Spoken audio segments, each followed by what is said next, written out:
Hello everyone, ये Pooja Kela here. I welcome you all to my channel.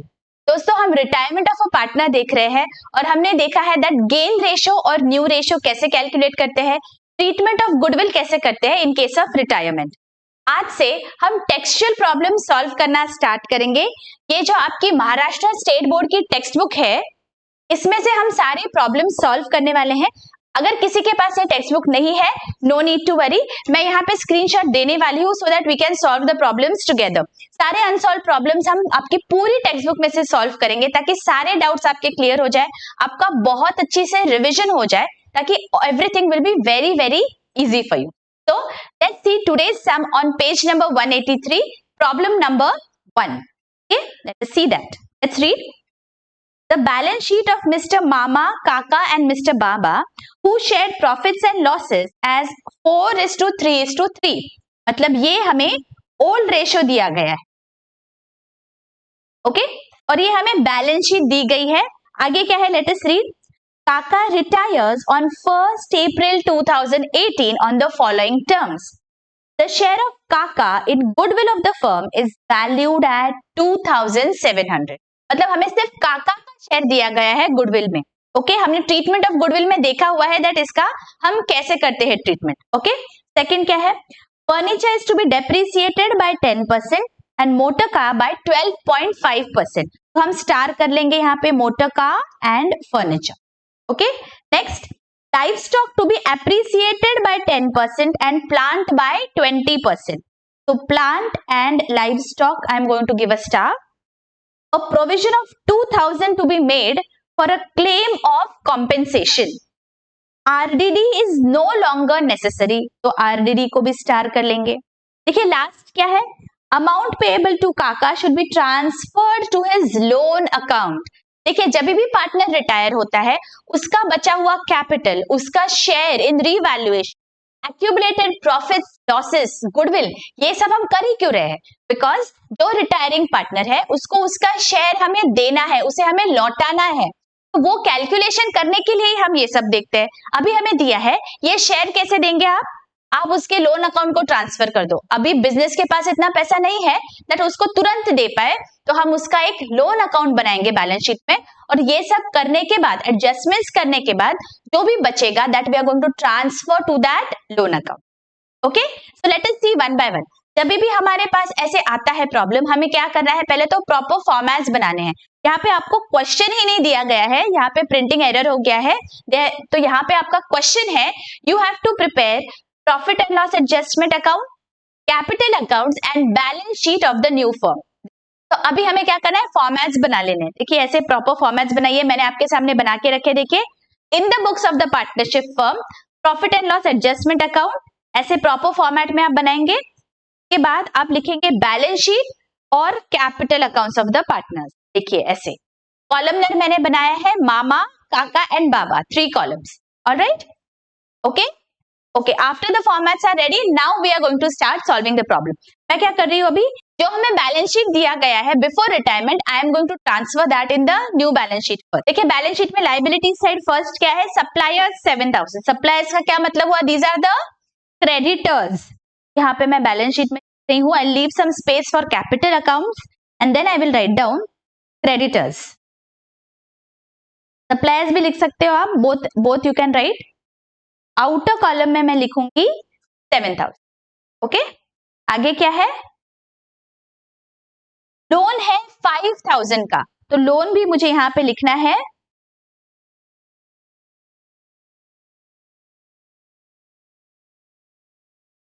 Balance sheet में liability side पे। Alright, next,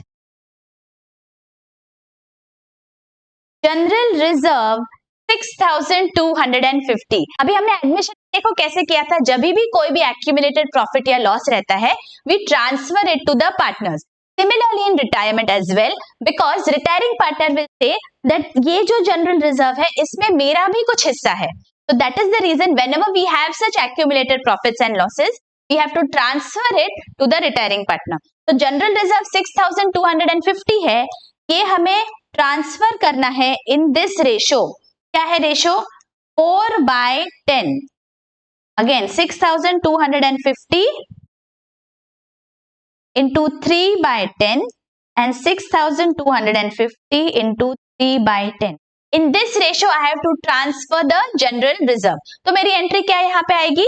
general reserve account debit to partners capital account. Partners के capital account का balance मुझे बढ़ाना है, तो मैं इनके क्रेडिट साइड पे जाऊंगी पार्टनर्स के कैपिटल के, और यहाँ पे मेरा कैलकुलेशन करने के बाद जो अमाउंट आएगी वो मैं यहाँ पे लिखने वाली हूँ. ओके, यहाँ पे I am going to leave some space for opening balances first and then I am going to write down by general reserve account.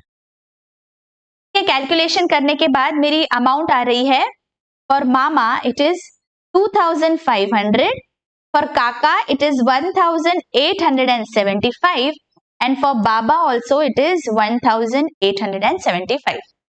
ठीक है, आ गया ये सबका. All right, let us take this amount now. Okay, समझ में आ गया? कोई भी एक्यूमुलेटेड प्रॉफिट हो या कोई भी एक्यूमुलेटेड लॉस हो, we have to distribute among all the partners in the old ratio.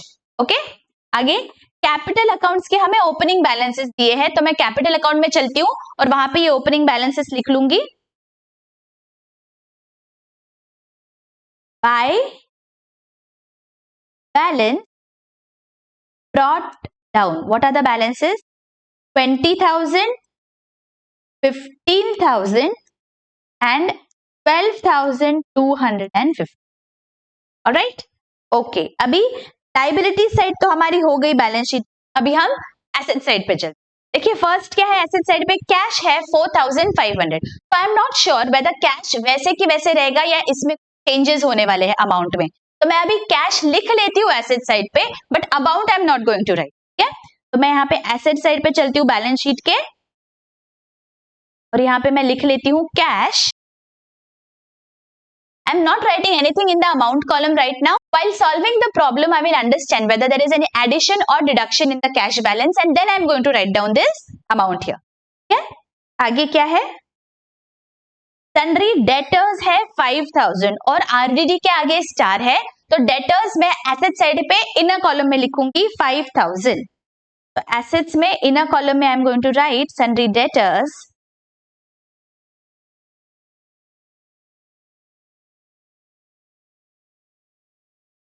5,000. Okay, आगे क्या है? देखो जैसे जैसे हम लिखते हैं please tick the amount so that कुछ छूटता नहीं है.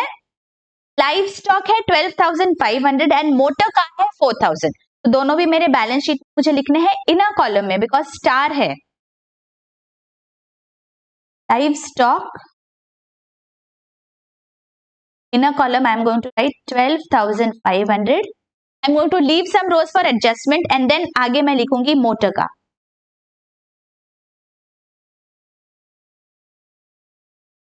4,000. ओके, टिक कर देती हूँ.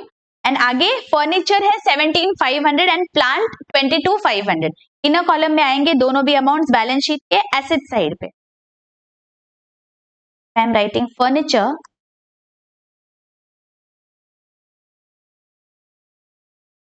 17,500. I'm going to leave some rows for adjustment and then I'm going to write plant 22,500. इन सब के आगे स्टार था इसीलिए मैंने सारे इनर कॉलम में अमाउंट्स लिखे हैं. ठीक है, देखिए अभी एसेट साइड पे भी जो भी था वो सब हमने ट्रांसफर कर दिया. अभी one by one we are going to see adjustments क्या क्या है. ठीक है, फर्स्ट एडजस्टमेंट क्या है? देखो द शेयर ऑफ काका in goodwill of the firm is 2,700. मतलब रिटायरिंग पार्टनर का शेयर ऑफ गुडविल हमें दिया गया है, आगे और कुछ भी नहीं दिया. तो जो रिटायरिंग पार्टनर का शेयर है वो रिटायरिंग पार्टनर को मिलेगा. तो हमारी एंट्री यहाँ पे क्या आएगी? देखिए मैंने ट्रीटमेंट ऑफ गुडविल जो मैंने पढ़ाया था उसमें ये एकदम क्लियरली समझाया है. किसी ने अगर वो वाला लेक्चर नहीं देखा है, I have given the link in the description, go and check that out. तो गुडविल से रिलेटेड सारे आपके जो भी कॉन्सेप्ट्स है क्लियर हो जाएंगे. तो यहाँ पे सिर्फ रिटायरिंग पार्टनर का शेयर है तो सिर्फ रिटायरिंग पार्टनर को जाएगा. तो हमारी एंट्री आएगी goodwill account debit 2,700 and to retiring partner. Retiring partner यहाँ पे कौन है? काका है. तो टू काका. ठीक है, तो हम लिखते हैं यहाँ पे काका के अकाउंट में अमाउंट इज 2700, ये क्या है? गुडविल है, तो यहां पे मुझे लिखना है बाय गुडविल। देखिए, जब भी हम ऐसे कॉलमनर बना रहे हैं कैपिटल अकाउंट्स, एंश्योर दैट आप काका के ही कॉलम में अमाउंट्स लिख रहे हो, ठीक है? गलती से दूसरे कॉलम में मत लिख देना, आपका प्रॉब्लम टैली ही नहीं होगा in spite of you solving it correctly, ठीक है? तो these are small tricks, but you have to ensure, एक बार चेक कर लो दैट मैं काका के ही अकाउंट में लिख रही हूँ ना, कॉलम में लिख रही हूँ ना, and then write down the amount, ठीक है?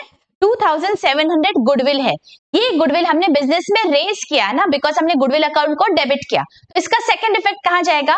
ये दिखेगा हमारे बैलेंस शीट में एसेट साइड पे, because we have not written off the goodwill, हमें सिर्फ बोला है दे दो उतना शेयर, तो वो हमने दे दिया, जिसके वजह से गुडविल अभी डेबिट हो गया है, तो goodwill will appear in my balance sheet on the asset side. So let me write that down, balance sheet के एसेट साइड पे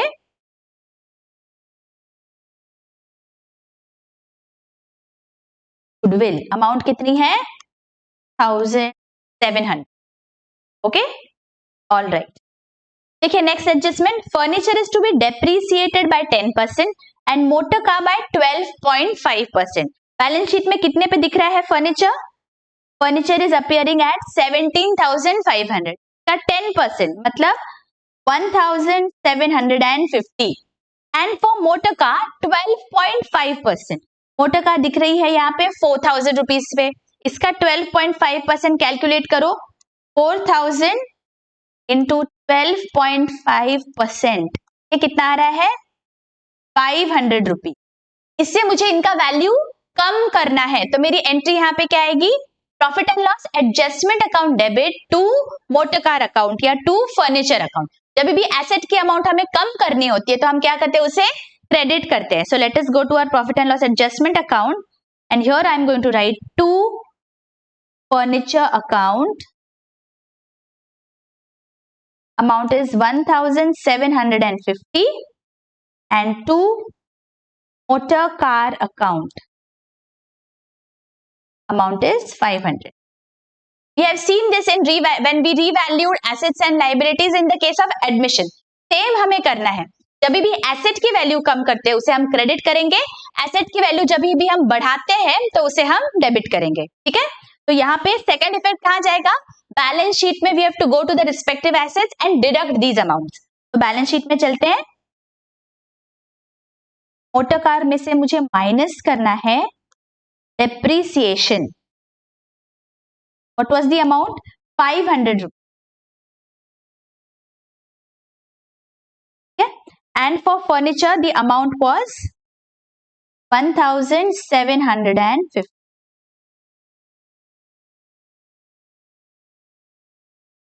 Yes, depreciation.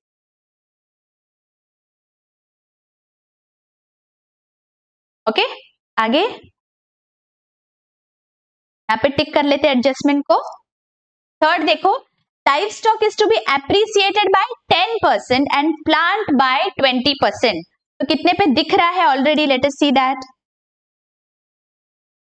लाइव स्टॉक दिख रहा है बुक्स में 12,500 पे, हमें बोला है 10% से इसकी वैल्यू हमें बढ़ानी है, दैट मीन्स 1,250 से मुझे लाइव स्टॉक की वैल्यू बढ़ानी है। तो मेरी एंट्री क्या आएगी?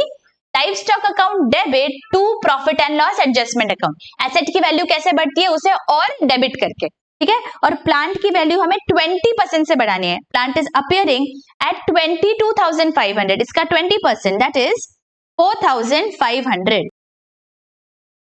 करेक्ट? इतना मुझे वैल्यू बढ़ाना है। सो let me pass these entries in the profit and loss adjustment account first. यहाँ पे मैं लिखूंगी bye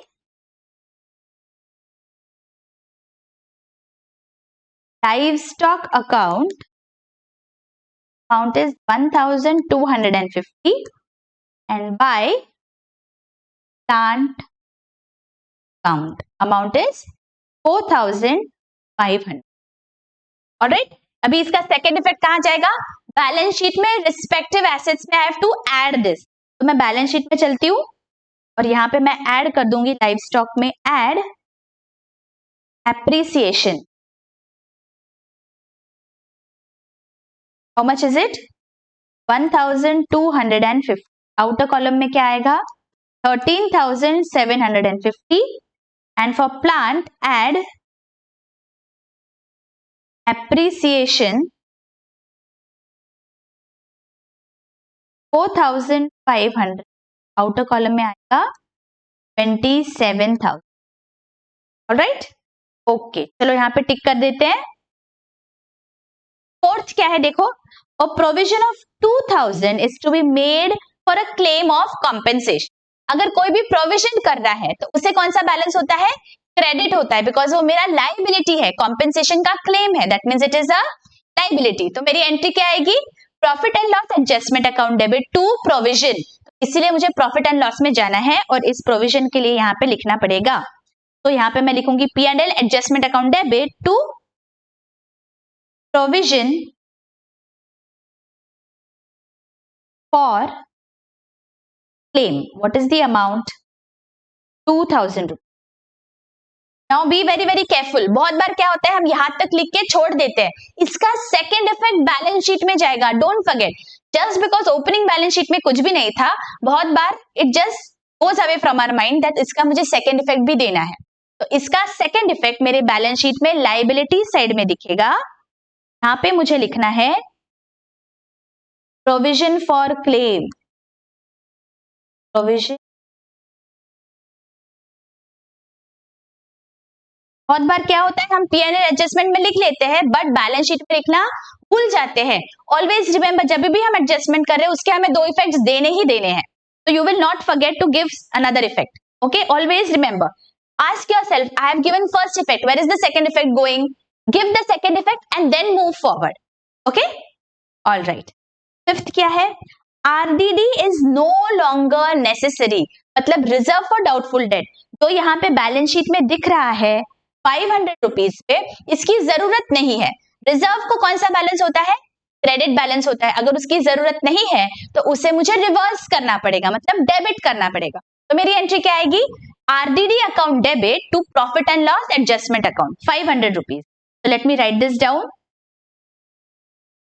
By RDD amount is how much, 500. और इसका सेकेंड इफेक्ट कहा जाएगा, ये जो बैलेंस शीट है यहाँ पे 500 हम माइनस करते थे लेकिन अभी हमें करना नहीं है. तो ये जो डेटर्स की अमाउंट है वैसे की वैसे बाहर दिखने वाली है 5,000. यहां से हमने कुछ भी माइनस नहीं किया. This is the second effect. ठीक है, सेकेंड इफेक्ट एक्चुअली यहाँ पे कैसे दिखेगा पता है क्या, ये जो 500 रुपीज हम माइनस करने वाले थे डेटर से, में हम ऐड कर देंगे 500, तब आउटर कॉलम में कितना बचा, 5,000. Second effect is this. Alright, तो यहाँ पे मैंने डायरेक्टली 5,000 लिख दिया. You have to ask yourself what is the second effect. ठीक है, ओके, आगे लास्ट है देखो, अमाउंट पेएबल टू काका should be transferred to his loan account. तो ये तो हम सबसे एंड में करेंगे, जब हम profit and loss adjustment close कर देंगे उसके बाद प्रॉफिट या लॉस ट्रांसफर करेंगे and then we will see capital account में क्या बच रहा है. ठीक है, तो now first let us see the profit and loss adjustment account. इसे हमें पहले क्लोज करना है. Okay, so profit and loss account में हम जाएंगे और रफ में हम पहले लिखेंगे डेबिट और क्रेडिट साइड की टोटल क्या आ रही है. मेरी डेबिट साइड की टोटल आ रही है 4,250 और क्रेडिट साइड की टोटल आ रही है 6,250. दैट मींस क्रेडिट साइड की टोटल ज्यादा है, तो मैं यहाँ पे टोटल में क्रेडिट साइड की लिख लेती हूँ 6,250.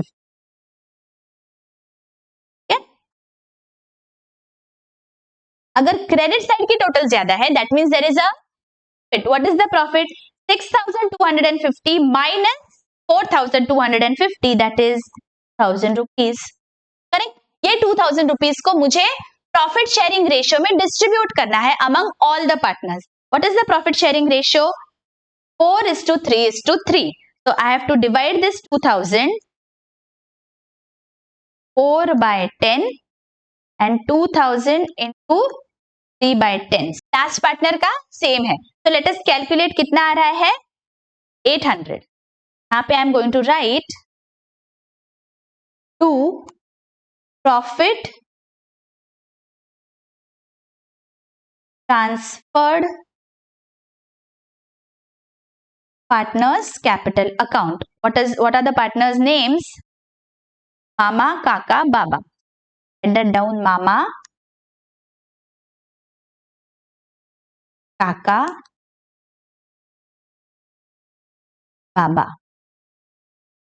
क्या है amount? 800, 600 and 600. Alright, this is the profit that we have transferred to the partners capital account. तो second effect कहाँ जाएगा?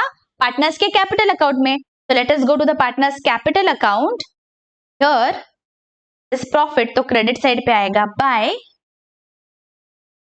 profit and loss adjustment.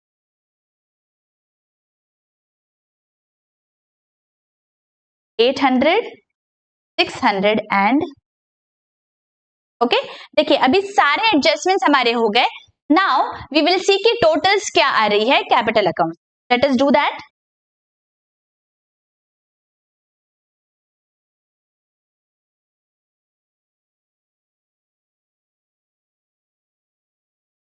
देखिए यहाँ पे मामा के अकाउंट की मेरी टोटल आ रही है 23,000.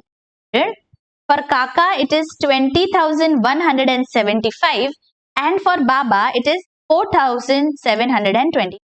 तो ये मैं अमाउंट्स यहाँ पे भी लिख लेती हूँ. 23,300, 20,175 एंड 14,000. ठीक है. अभी जो लास्ट एडजस्टमेंट हमने पेंडिंग रखी थी, let us read that again. Amount payable to काका should be transferred to his loan account. अभी काका को कितनी अमाउंट पेएबल है? Let us see. काका के कॉलम में अमाउंट कितनी दिख रही है? 20,175. There is nothing on the debit side. मतलब ये total amount we have to transfer to his loan account. तो यहां पे हमें लिखना है टू काकाज लोन अकाउंट. सारा के सारा जो अमाउंट है वो लोन अकाउंट में ट्रांसफर हो जाएगा. 20,175. and this loan will be seen in my balance sheet on the liabilities side because अभी तो हमारे पास पैसा नहीं है but future में this we have to repay. so यहाँ पे balance sheet में liabilities side में मैं यहाँ पे लिखूंगी काकाज लोन 20,105. ओके. और अभी जो भी रिमेनिंग पार्टनर्स है, कंटिन्यूइंग पार्टनर्स है, उनका हम बैलेंस फाइंड आउट करते हैं. See there is nothing on the debit side यहाँ पे. तो जो भी बचेगा that is the balance that we have to transfer to the balance sheet. कितना बचा यहाँ पे देखो? 23,300 एंड 14,725. ये क्या है? बैलेंस है. To balance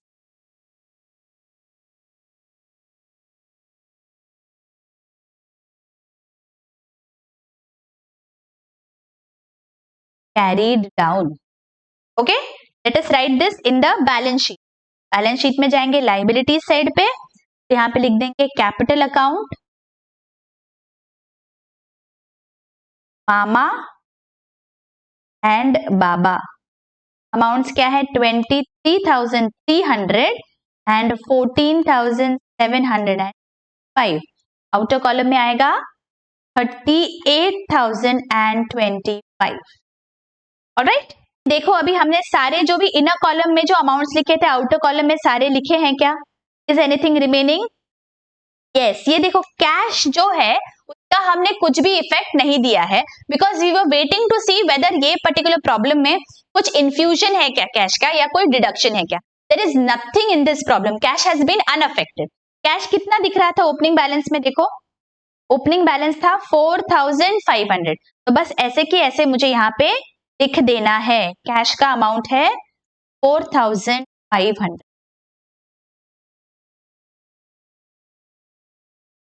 alright. सारे अभी मैंने आउटर कॉलम्स में अमाउंट्स लिख लिए हैं. Now what I will do, I have to now tally my balance sheet. Let us do that. Balance sheet की टोटल कितनी आ रही है? Let us see. अगर हमने सब सही किया है तो हमारा बैलेंस शीट जरूर टैली होगा. मेरी लाइबिलिटी साइड की टोटल आ रही है 72,200 और एसेट साइड की भी टोटल आ रही है 72,200. That means our balance sheet here has tallied. We have solved the problem correctly. I hope ये आपको बहुत अच्छी से समझ गया होगा कि ऐसे जो सिंपल प्रॉब्लम्स होते हैं हम कैसे सॉल्व करते हैं रिटायरमेंट में. अगर बहुत अच्छी से समझ गया है, do hit the like button, do comment, आपके comments keep me motivating that I share these problems with you on a regular basis. ठीक है, so it is very important for me to see those comments बच्चों, so keep the comments pouring in, it is really a very good sense of motivation for me. Please share it with your friends and colleagues if you are finding it helpful. मैं आपका 12th standard का पूरा portion यहाँ पे cover करने वाली हूँ, so stay tuned with me. और इस साल हमारा एम है अकाउंटेंसी में 90% प्लस मार्क्स लाने का, so if you are with me I guarantee कि ये सब होने ही वाला है। तो see you in the next lecture, जहां पे नेक्स्ट प्रॉब्लम हम सॉल्व करेंगे। Till then, take care. Bye.